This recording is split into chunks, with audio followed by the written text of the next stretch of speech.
Okay, so unless you guys live under a rock, then I'm sure you've heard the news already. TikTok is under attack. So, as of right now, the entire world has been in an uproar. What? TikTok is slated to be banned January 19, 2025. And with this, there's been an uproar. So many people are talking about how they have made their livelihoods on TikTok, that they're just taking away their entire audience of people that they built over the years, which honestly is a fair complaint, you know? You spend so much time of your life working on this content, these videos, right, for your viewers and your audience, and just like that, the US can decide, well, we're getting rid of it. Goodbye, TikTok.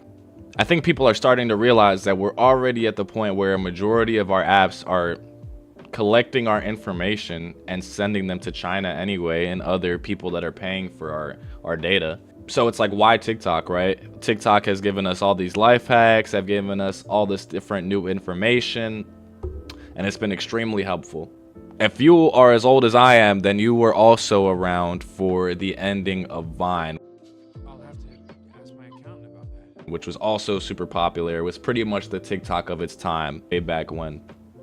And people survived, you know, and people also migrated to a new app, which seems like is also happening with TikTok. So people have been migrating to this new app called Red Note. I think the Chinese name for it is Xiao Shu or something along those lines. I'm sorry if I butchered that. But Red Note is where everyone is flocking to, and we're even getting some pretty crazy tweets and interactions from Americans getting on Red Note, because I believe it's supposed to be the Chinese version of TikTok. It's funny because I'm just scrolling Twitter today and I see this post of someone asking on Red Note, what do Chinese people think of black people? The top comment was literally just like an image of like a bunch of different people in different ethnicities hugging together, and you know, it was just really wholesome, honestly. It's funny because it's giving a lot of Americans a different perspective on the Chinese people, and you know, just because it's so closed out to us, you know, we never really had this kind of deep dive and look on what people in China are actually doing and the trends there. So I think it's really interesting, really cool interactions happening everywhere. I think the real question, though, that everyone is wondering is who's going to be the one to buy TikTok? TikTok is, its popularity is generational, honestly. We've got different billionaires coming together talking about who's going to buy TikTok, who can get together and potentially acquire this application or the algorithm for it so that we can get something along the lines in the US. And I think the reason for that is so that the US can have control of our data and not all of the data that's being collected by TikTok and sent to potential people that's buying it. That's just my take on it. Let me know what you guys think in the comments below. I think just the day and age that we live in, everyone has so much access to different information, right? Censorship, it's so hard to censor things nowadays because everything is just in the palm of everyone's hands and everyone thinks they know everything, and there's so much information and misinformation. It's honestly crazy times that we're living in. I think it would be super cool if, you know, say Mr. Beast or Kai Cenat or something were able to acquire TikTok. I'm gonna leave Elon Musk out of that because we've seen X and Twitter. I'm gonna continue to call it Twitter. We've seen Twitter, we've seen all the bots, we've seen all the stake ads, and we're tired of it. So Mr. Beast, I'm talking to you. Go ahead and cop that TikTok for me. Another point that a lot of people like to bring up is the fact that so many people are losing their attention span to these apps like TikTok, Instagram Reels, YouTube Shorts, mindlessly scrolling, doom scrolling all day, right? And I don't think that's a TikTok problem. I don't think that's a YouTube Shorts problem. I think that's a people problem.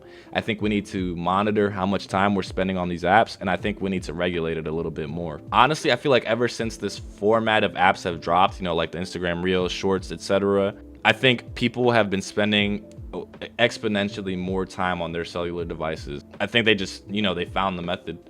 They found that the scrolling, you know, scrolling with one finger, What do you mean by that?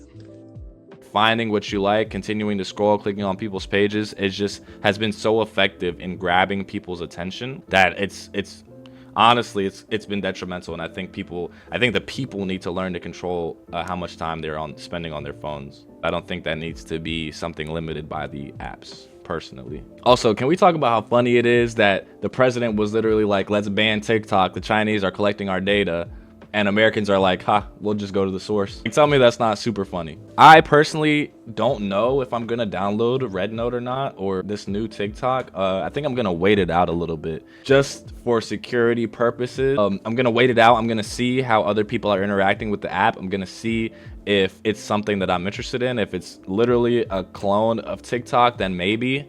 If it comes to be China actually is collecting our information, then yeah, I guess YouTube Shorts is just gonna have my attention for the time being, or IG Reels. But yeah, this is detrimental for a lot of people in the music industry, a lot of people in the content creation industry, just because TikTok has been such a powerhouse in the moving of content and promoting content and marketing. It's just been the best out of, you know, the 3 popular apps that everyone's been using. So it does make a lot of sense of why people are so upset. But yeah, I just wanted to drop this quick video. I think the people that have enough money to buy TikTok, I think it would be an insane investment just because of how popular it is and this entire experience that we're going through right now with the banning. It just feels like it's going to be iconic at this point. Whoever ends up buying it afterwards, if it goes for sale, it is just going to come into a lot of money if they know what they're doing. Just not you, Elon Musk. Sorry. But anyways, if you liked the video, please like and drop a comment. Subscribe if you're new. It really helps the channel, and I'm trying to grow it 2025. Let's see how far we can get it. Thank you guys for coming out and watching.